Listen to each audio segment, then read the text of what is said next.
बिस्मिल्लाहिर्रहमानिर्रहीम। मुअज़्ज़ज़ नाज़रीन, अस्सलाम वालेकुम।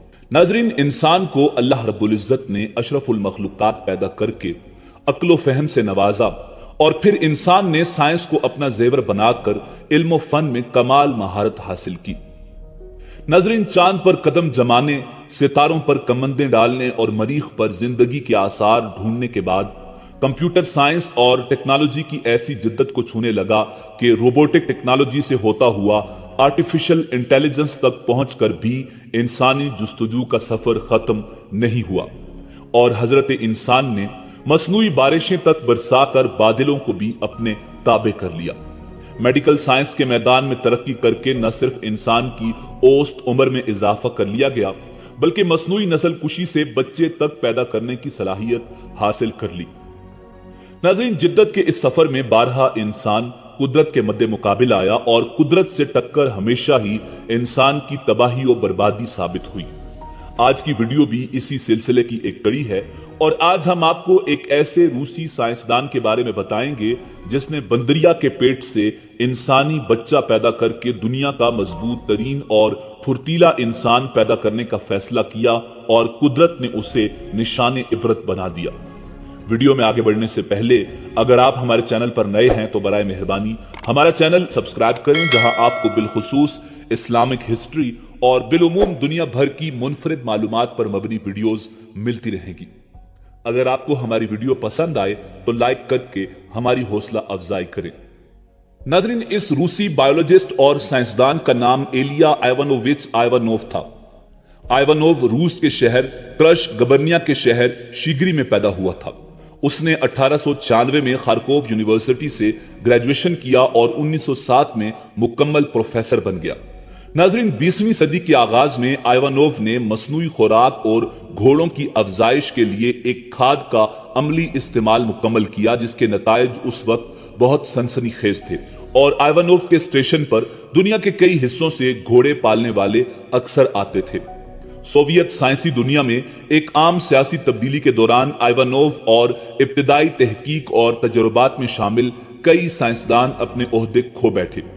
1930 के मौसम बहार में इवानोव अपने वेटरनरी इंस्टीट्यूट में सियासी तनकीद की जद में आए। आखिरकार 13 दिसंबर 1930 को इवानोव को गिरफ्तार कर लिया गया। उसे 5 साल की जिलावतनी की सजा सुनाई गई, जहां उसने 20 मार्च 1932 को फालज से मरने तक काजेक वेटरनरी ज़ूलॉजिस्ट इंस्टीट्यूट में काम किया। नाज़रीन, इस रूसी साइंसदान इवानोव को आज दुनिया पागल साइंसदान के नाम से जानती है। यह फालज के मर्ज में मुब्तला होकर और जहनी मरीज होकर मरा। इसने 1896 में खारकोव यूनिवर्सिटी से ग्रेजुएशन की और वेटरनरी मेडिसिन के शोबे से मुंसलिक हो गया। नाज़रीन, इवानोव ने मुख्तलिफ किस्म के जानवरों के आपस में मिलाप से नए जानवर पैदा करने के तजुर्बात शुरू किए। उसे उन तजुर्बात में तो कोई खातिर खा कामयाबी ना हुई, मगर वो नर जानवर से नुतफा लेकर मसनूई तरीके से मादा में रखने का मुअज्जद करार पाया, जिससे उसे बेहद शोहरत मिली और वो 20वीं सदी के अवाइल में ही उस शोबे का लीडर बन गया।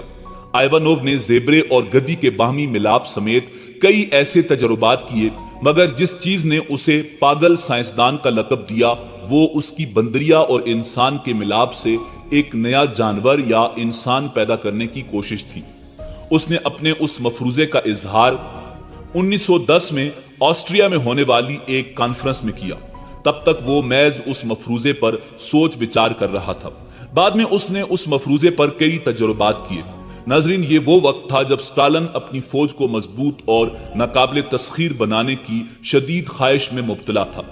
उसे इवानोव के उस मफरूजे ने खासा मुतासिर किया कि इंसान और बंदरिया के मिलाप से इंतहाई मजबूत, फुर्तीले और खूनखार फौजियों पर मुश्तमिल फौज बनाई जा सकती है।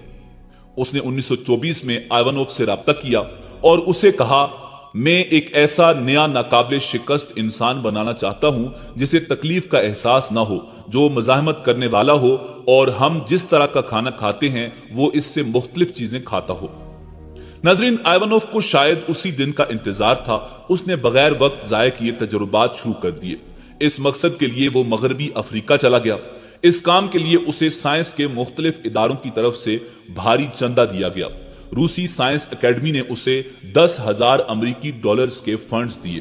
سب سے پہلے اس نے انسان کا نطفہ چمپینزی میں رکھ کر اسے حاملہ کرنے کی کوشش کی۔ بعد میں اس نے بندریا پر بھی ایسے ہی تجربات کیے، مگر اس کے تمام تر تجربات ناکام ہو گئے اور آئیوانوف کے لیے پاگل سائنسدان کا خطاب چھوڑ گئے۔ ان تجربات کو کرنے کے بعد آئیوانوف ذہنی مریض بن گیا اور ان تجربات کے اثر کی وجہ سے آئیوانوف کو فالج ہو گیا۔ اسی فالج اور ذہنی مرض کی حالت میں آئیوانوف کو جلا وطن کر دیا گیا اور جلا وطنی کی حالت میں ہی آئیوانوف تڑپ تڑپ کر اس دنیا سے چلا گیا۔ ناظرین، دنیا بھر کے سائنسدان کئی سالوں سے بندر اور انسان کی تخلیق پر کئی تجربات اور مشاہدات کرتے آ رہے ہیں۔ 2019 میں چینی سائنسدانوں نے دعویٰ کیا تھا کہ انہوں نے لیبارٹریز میں انسان اور بندر کا ہائبرڈ مخلوط نسل تیار کر لی ہے۔ سائنسدانوں کا مقصد ہائبرڈ جانوروں کے ذریعے انسانی اعضاء تخلیق کرنا ہے جنہیں انسانی جانیں بچانے کے لیے ٹرانسپلانٹ کیا جا سکے۔ غیر ملکی میڈیا کے مطابق تحقیق کاروں کا کہنا ہے کہ ہائبرڈ جانور تخلیق کرنا اہم قدم ہے اور وہ اس حوالے سے بندر کی نسل پر تجربات جاری رکھیں گے۔ بندر اور انسانی ہائبرڈ کی تخلیق کی تحقیق میں شامل ٹیم کا کہنا تھا کہ انہوں نے بندر کے ایمبریو میں انسانی سٹیم سیلز داخل کر دیے تاکہ انسانی ٹیشوز بنائے جا سکیں۔ تاہم اس تجربے کو اس وقت روک دیا گیا جب یہ مخلوط ایمبریو ایک بچے میں تبدیل ہو کر جنم لینے کے قریب پہنچ چکا تھا۔ تحقیق میں ہسپانوی سائنسدان بھی حصہ لے رہے تھے جو اسپین میں ہائبرڈ جانوروں کی تخلیق پر عائد پابندیوں کے باعث چین میں تجربات کر رہے تھے۔ ان کا کہنا تھا کہ انسان اور بندر کے خلیوں کے ملاپ سے بننے والے مخلوط بچے کو دنیا میں لایا جا سکتا ہے۔ اس عمل کے دوران مخلوط ایمبریو میں ان مورثوں جینیاتی تبدیلیاں کی گئی تھیں جو اعضاء کی نشو و نما کو کنٹرول کرتے تھے۔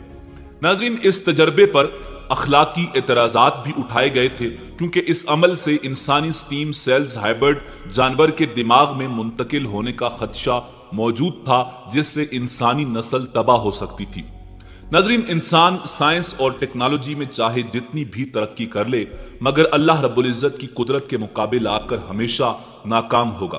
جیسے آئیوانوف جس نے انسان اور بندر کے ملاپ کا تجربہ کیا اور تاریخ اسے آج پاگل سائنسدان کہتی ہے اور فالج کے مرض میں مبتلا ہو کر اور ذہنی مریض ہو کر آئیوانوف کا اختتام ہوا۔